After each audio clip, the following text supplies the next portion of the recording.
Hello. So I want to talk about shared decision making, especially as applies to trauma and working with trauma.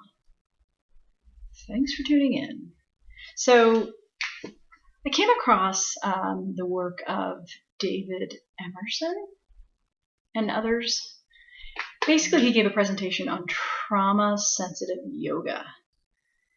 What I found most enlightening about his presentation, okay, yoga, love yoga, great.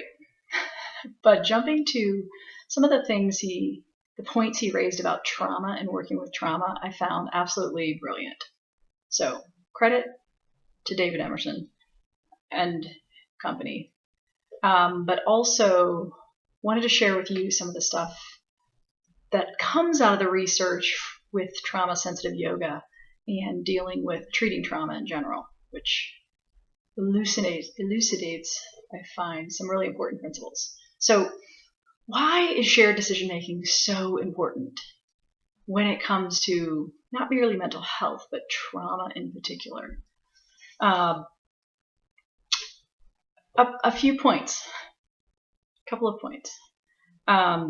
First of all, most of the time when we're talking about complex trauma, as opposed to your classic PTSD picture, your shell shock, your being in war, or even single incidents of trauma, that is in a whole different category than complex trauma, which is what we see typically, I want to say almost always, has a relational component to it, right? Trauma happens within the context of relationships, no matter what kind of abuse we're talking about. So if we're talking about emotional, psychological abuse, if we're talking about physical, sexual, right? There's a relationship in the picture, whether it be caregiver, child, partner with spouse,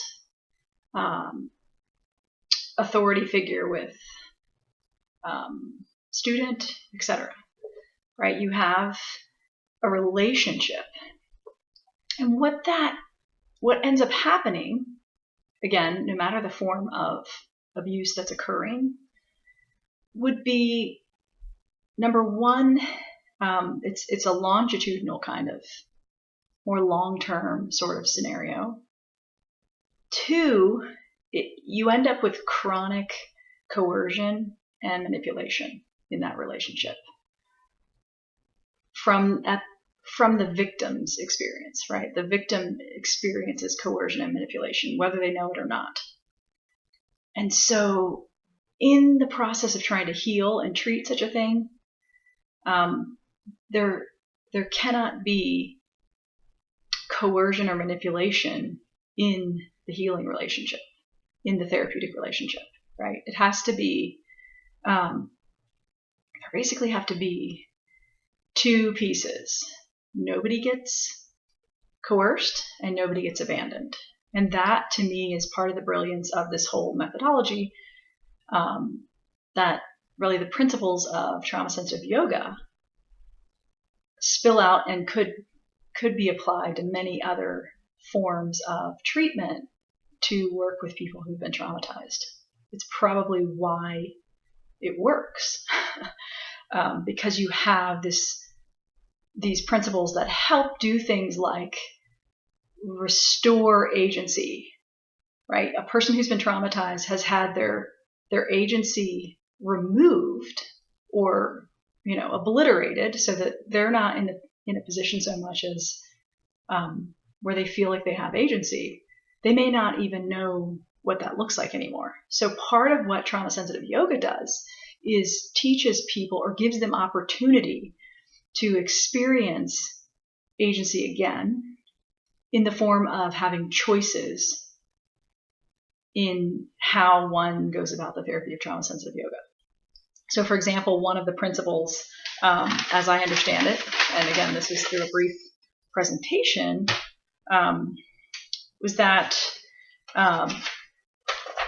everything has to be an invitation in the process of doing trauma-sensitive yoga, right? It's not, oh, you're doing that position wrong.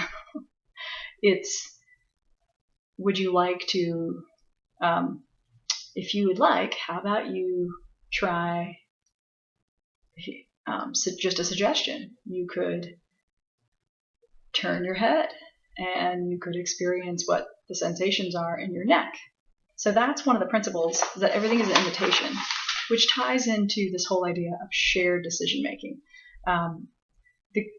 The goal, really, of any kind of trauma sensitive therapy, in my mind, would be there has to be a way to figure out how to share power in the therapeutic relationship, such that the patient, the client, gets to re-experience what it is to have their own agency and to practice it, because they may be unwilling to look at it or try to play with it.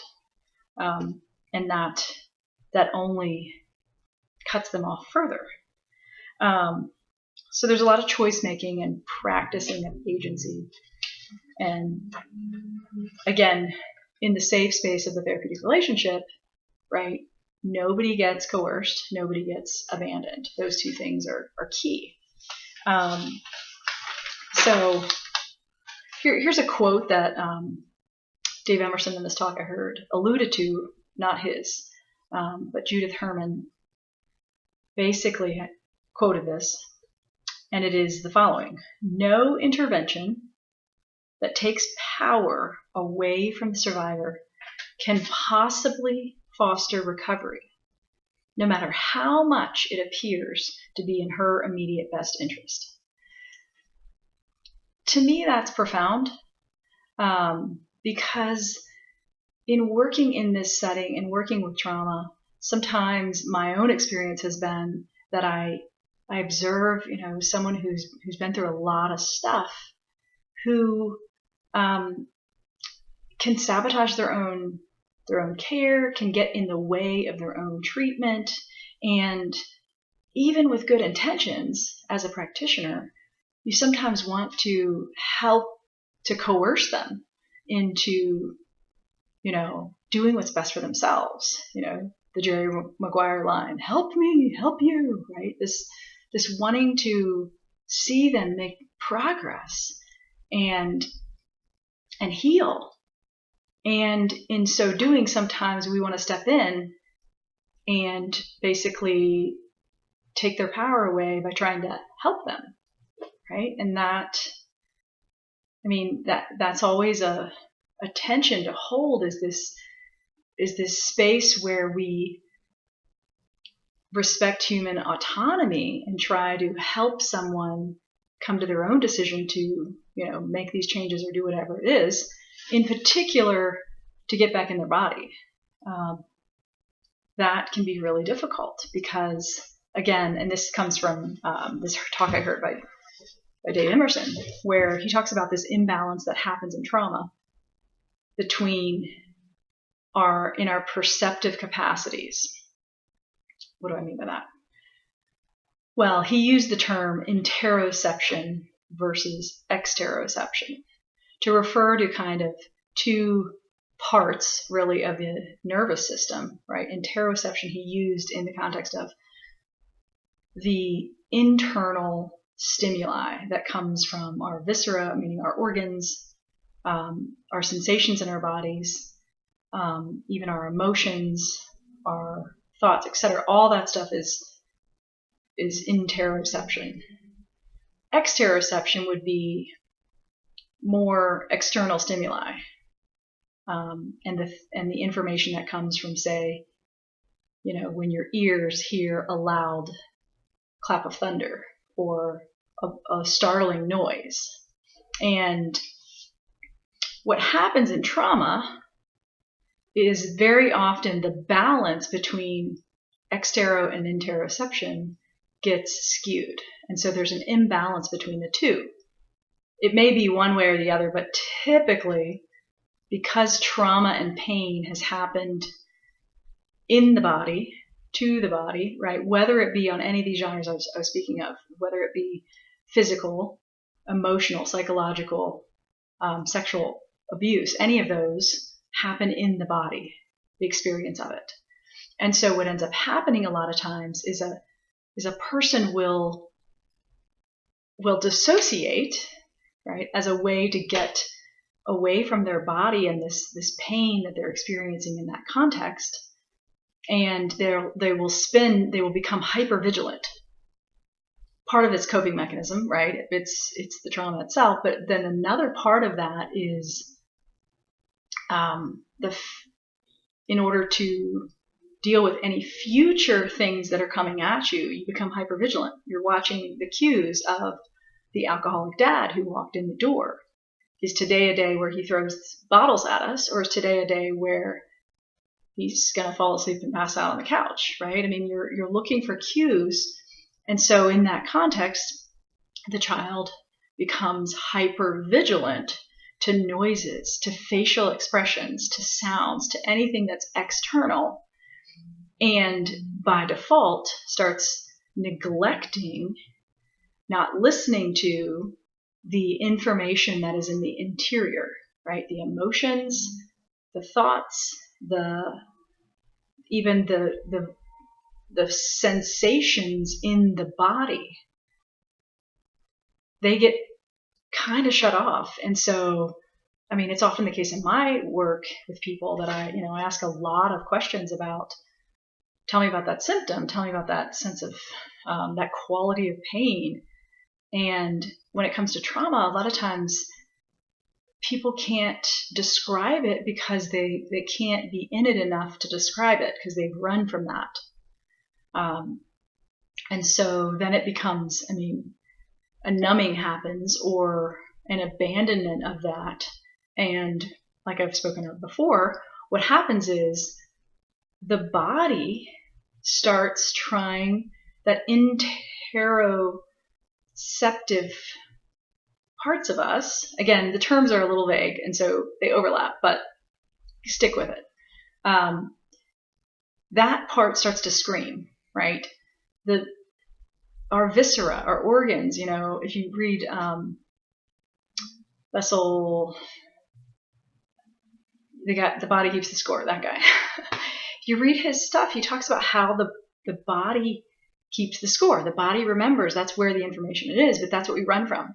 And so part of the healing is to get back in the body, to reacquaint ourselves in a safe way with a lot of that stuff, and to restore, this balance between the interoceptive side of things and the exteroceptive side, right? It's in trauma, in complex trauma, CPTSD, it's way amped up on the extero side, right? It's okay, I heard that noise and it made me jump, and I am reading someone's face looking for the emotion that tells me that they're going to beat me, or I'm hypervigilant about that. And then the other stuff gets shut down, right? And then this is where